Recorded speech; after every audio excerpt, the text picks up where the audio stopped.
All right, hello everyone, and welcome to another video with me, Umber Rays, and today we are going to be reviewing a brand new character for the JV side. This week has been a really interesting week for Global, getting a really powerful 100 cost character, and now JP is looking to add to that with a brand new 100 cost character. Here she is, the warrior of the Crystal of Fire, Setia, who I just want to get this right out of the way. I made the mistake when I initially saw her. I saw a bunch of feathers and I think Final Fantasy, I think a lot of the time Chocobo. But she is a Phoenix related character, obviously, fire and whatnot. So that was a little bit of my mistake. But we're going to be talking about her today. We're going to be talking about every part of her kit and whether or not she is worth saving resources. But I'll save you a little time right now and say that she is the best long-range character in the entire game. I think she is incredible. And yeah, let's discuss it. So first of all, here's a little bit of show for you. The big thing always, the limit burst, right? And you can see her with her weapon. The weapon ended up being kind of questionable in terms of how good it is. I really don't know if I like this bow a ton because it only gets 159 attack and it's assault version. It does have a accuracy and a critical version too, but neither of them really strike me as that amazing. The big deal that when it's a +5, it gives missile attack of 15 for missile character, but also HP increase by 15% for 3 turns. Now that does make a range character very, it gives them a good amount of HP to potentially survive against damage, but really your range character, you want them to be farther away. I guess it kind of depends on the map whether this is good. You could run out of 3 turns before this really becomes a thing, and obviously you want your tank to be taking damage more than this character. So I think that the bow is beautiful to look at, but in terms of how good it is, there's a lot of people that I think early on have already decided that the killer bow is better for this character, and it kind of makes sense. Platinum bow has the defense penetration, so that's not really a weakness for this character as we're about to get into. So we should definitely get into it. So let's start. You know what? We'll start with limit burst. We've shown off the limit burst. We'll get that right out of the way for first thing. So a decreased fire resistance by 38% for 3 turns to a target, and it is an AoE as well. Of course, the animation looks stunning, and it deals damage. It does have a 49 AP cost, so it's a little bit high, but as you can see, that's maybe not going to be a problem once we start talking a little bit about how good this character's kit is. But a strong limit burst to start. Now we'll dial it back a little bit and talk about the TMR and get that out of the way. So it's an accessory, 220 HP, 6 spirit, 5 agility, 6 accuracy, everything that I like for like a character like this. I really like her being a little more accurate, a little more agility, a little spirit for against mages, because ice magic could be a little bit dangerous for this character if she got hit by an AoE, but this gives a little bit of extra protection against that. As for the ability on this, it is a single-use ability, 24 TP, increase missile attack by 25 for 3 turns for allies, so that is great. She works very well with other range characters, and she gives herself a restore AP by 20 for herself. I did see by translation on Ultima that it translated out a little bit differently. That's why I want to double check on this, but it is AP generation just for herself. As for her master ability, well, HP up, fire attack up for, of course, the allies, and defense penetration of 20 for herself, and increased magic resistance by 10% for herself. So as we get into stats, we're going to see that that is pretty strong. But she is a fire UR character with 3 move and 2 jump, and that is pretty good movement overall. Like, obviously this is a character that's going to be firing for range, and archers have the advantage of like height just not really being a problem for them. So 3 move and 2 jump allows her a little bit of extra mobility against some of the other range characters that I can think of that don't have quite so good of movement. So we're going to go in here and we're going to find just a map. Let's choose this one, her map, for her bow. And just a little bit of spoiler, as you can see, we actually do have hers, which is really cool. So let's go into a flame party and bring in the friend unit, which will be a little bit more of a developed version that you can see how strong she will be.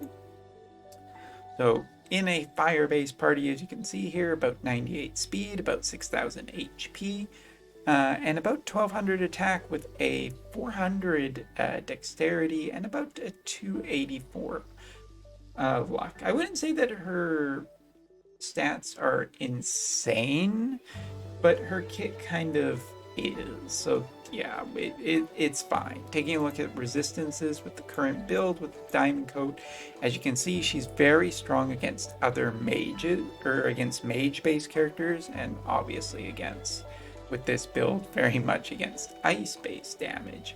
But not only that, like, she has a little bit of slash resistance, not a ton.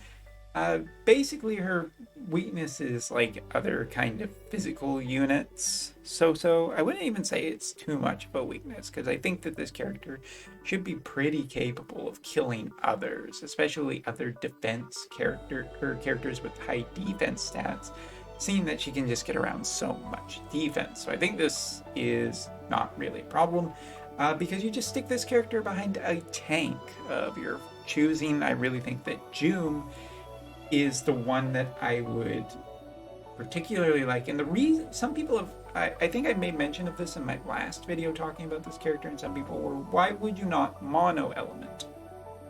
And the big reason I wouldn't mono element is because mono element is pretty heavily punished on JP right now. There's a lot more people that are doing trap-based teams, where this first character that you do see in Guild War are a specific element, and the other two behind that character that are hidden are off element, making it just not so easy of a counter team. So, I mean, you could throw this girl with maybe Luasa later in the month, once she gets her EX. Maybe that'll be a really good fire range combination. Or you could potentially just throw her with, you know, Fire Glassy or another fire elemental character, and I think that is very strong. But I just don't really like the idea of mono element, because think about it. If a person sees a Joom tank, what are they going to try and counter with? They're going to counter with ice elementals. So if you have fire elementals hidden behind Joom, well, then could just be really, really screwed for that team trying to, you know, attack your team, or vice.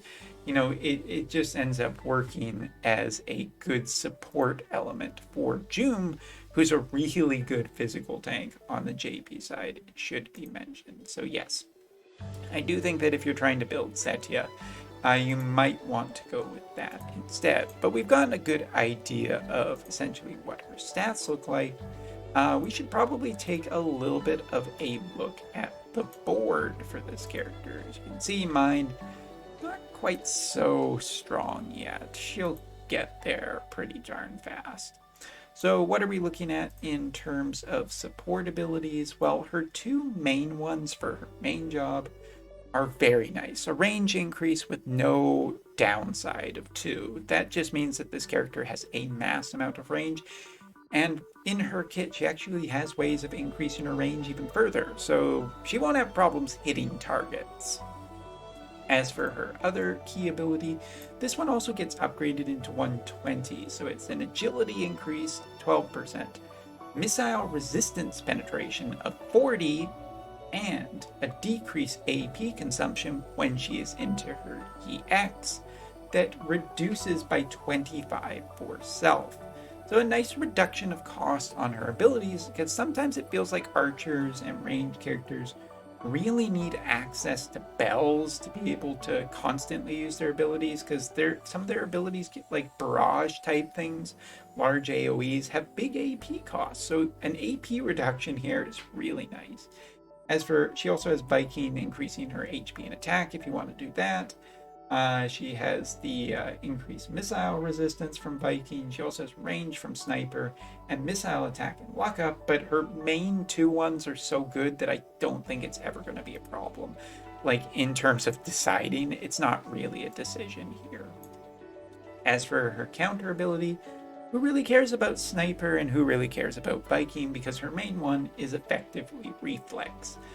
Chance to counter all damage about 15% by a 200% physical or magical evasion. We love this ability. It was great on Cloud, it's been great on other characters. This ability is really strong and always is really strong. So yeah, Setia, not only does she have some pretty nice resistance, but against physical attacks, she just has a chance to ignore it. And that's great. That's really, really powerful. So yeah, this counter is exactly what I like to see. But let's take a look at her some of her abilities here, because she has a wide range of stuff in her main job that is really, really nice. So, you know what? We'll get the easy stuff out of the way.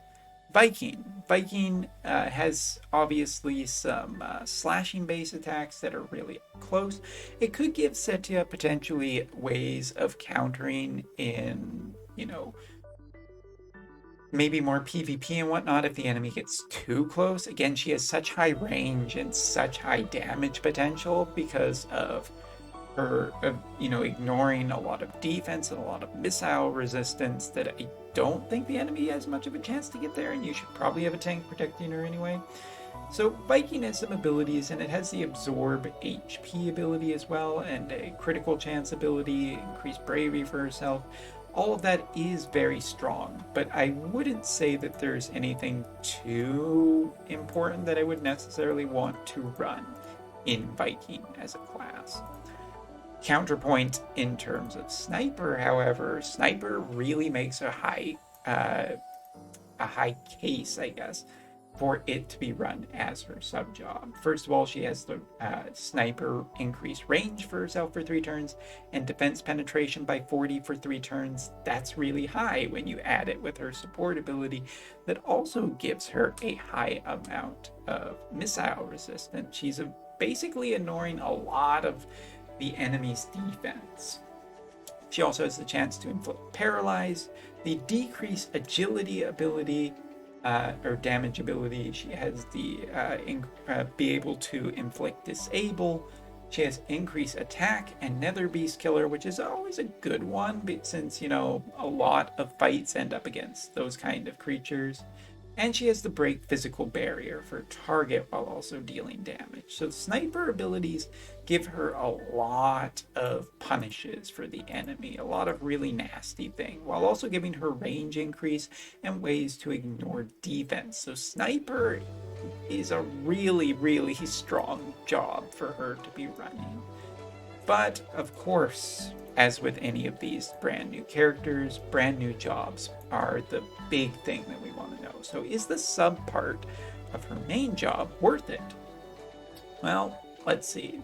What's our first ability? Well, this ability is a damage ability. It's a single target attack ability. That's really nice. It's a 165 modifier, 4 uses, 24 AP, and a status effect. What is that status effect? Oh, Berserk. That's a pretty good status effect. Yeah, it's hard to say that this isn't an ability that you not want to run. This is a thing that is leveraged by the fire element as a class, is basically the Berserk status effect. And, we have different things about talking about elements, about whether something is good or bad, whether the status effect is really good. Frostbite is usually considered to be pretty good because it just shuts down AP generation and AP regeneration, and AP is needed for abilities. Well, Berserk just cancels out being able to use abilities, so this is a really strong case for wanting to use this, just her main job. But also she has a 25% chance to inflict paralyze on targets for 3 turns with her other ability, and as you can see, it's a TP ability, so great. And hey, you can hit this from basically across the map because she has such high range. So Yeah, her main job is a definitive possibility that you want to run this ability. So looking at her main job though, what kind of abilities does she have to round out this? Well, damage with a decrease of attack by about 40% for 3 turns. It's 14 AP. Ability with 6 uses. That's one of her main ones, this one right here. Next up, she has a support ability for herself, increase slash and magic resistance by an extra 20%. If you add that to the 30% that we've seen that she can already get pretty easily, then guess what? You have a basically 50% of magic, just doesn't matter against her. Golbez was considered to be a very high damage dealer, but doesn't have much kind of spirit or magic resistance penetration. So something like this could shut that kind of unit down, but this also gives her a range increase too. So you don't necessarily need to run sniper. But if you do, we have 5 uses total of abilities that can give you a range increase for a good amount of time. Next up, and this one is really a big noteworthy and gets an upgrade into EX. This is the reduce counter chance for targets for 3 turns and also decreases healing power, but also has a 160% or a 165% modifier, so it's dealing a lot of damage. And EXing it gives you an extra use of it and reduces the cost down to 37 AP. And when you combine that with the fact that her support skill will also be reducing AP cost, it goes even lower. So yeah, her barrage ability ends up being pretty cheap for AP. Next up, if I can find the correct one, I want to say that it is that one. Dispel auto revive for target, 165% modifier, single target, and will also stun the enemy too. Very powerful. So next up, this buff, which gives single target resistance by 15 for 3 turns to allies, and increases agility by 25% for herself for 3 turns. She already has a really high agility, so she'll even be able to go up to roughly about the same agility that, Mont can get up to, Lord Mont can get up to, or, even high agility characters as well. She'll be able to match them quite nicely. And then her job level 25 ability, which I don't have on here, so let's head back out and scroll all the way up here. Decrease defense by 25 for 3 turns to targets and 165% modifier, 29 AP, and 3 uses. So yeah, she has an attack node, she has critical node, she has a lot of really good stats when she gets into her EX. EXing you're definitely going to want to do, but this character is just amazing.